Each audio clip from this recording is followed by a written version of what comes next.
Hi, everyone. This is Reverend Diana Smith, and this is my reflection for this past Sunday, March 19th service on the vulnerability of change. Since the dice roll had Alex share his reflection, this is mine. How do you feel about change? Do you get a knot in your stomach? Does your heart start racing? Do you feel excitement and wonder? Maybe all three of these? Maybe some other things too? Our reactions to change often depend on what change has meant for us or to us in the past. Has change brought us exciting new opportunities? Has it brought us loss? I think a lot of us, probably all of us, have experienced both. Usually, change brings a mix of opportunities and losses. Our reactions to change also often depend on how we feel about the way things are now.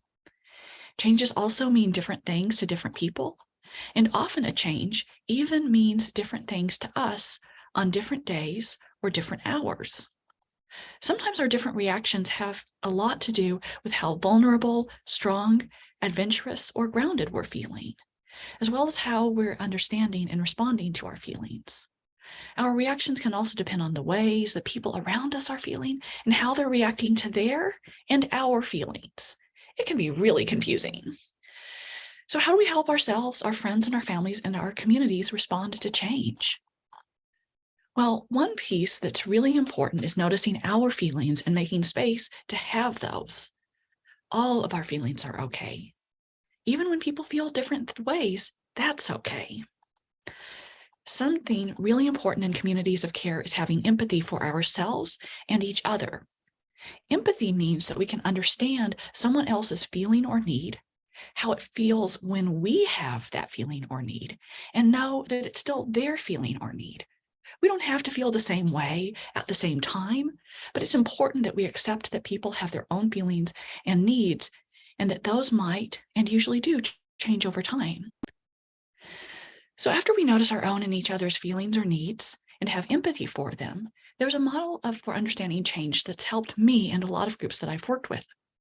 I'm going to tell you about Martha Beck's model, and in your bibliography, there's a picture of it. I'm also going to put this in the April newsletter. In the beginning, an event shakes things up. Suddenly, we're at the first stage, experiencing endings and new beginnings. Often we're only able to make small moves because we're just trying to understand what happened. The mantra for this stage of change is, I don't know what's going on, and that's okay.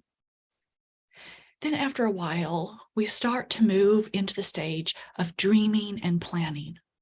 Often we're not acting yet. Rather, we're scheming and starting to make some larger moves as we work on figuring out what this change could mean. As we figure out some ways that we can make things better or create something new. The mantra for this stage is, there are no rules, and that's okay. After a while more, we start to move into the stage where we're acting on our dreams in the real world. We're trying things out. Sometimes that works out great, and sometimes it doesn't. So often we have to regroup on the way. This stage is called the Hero's Saga, because we might think of it as the stage where Frodo and the Company of the Ring are journeying to Mount Doom. Or, if we think a little bit smaller, the stage where we're trekking into the woods to try to find a nice campsite. The mantra for this stage is, this is much worse than I expected, and that's okay. And then, after we've been on the journey for a while, we start to reach the promised land. We're adjusting to the change and starting to make smaller moves or adjustments. We're in a new place. The mantra for this stage is, everything is changing, and that's okay. And then, of course, there will be another change, and we start all over again, because that's the way life works. Everything changes. Nothing stays the same. It's vulnerable, and it's hopeful. This year, we've been dreaming about and starting to make some changes here at UUS. Some of these are a result of the pandemic. Some are the result of how our congregation is changing to meet the needs of our community within and beyond this congregation. And some are a result of how we're trying to find ways to live out our mission in a changing world.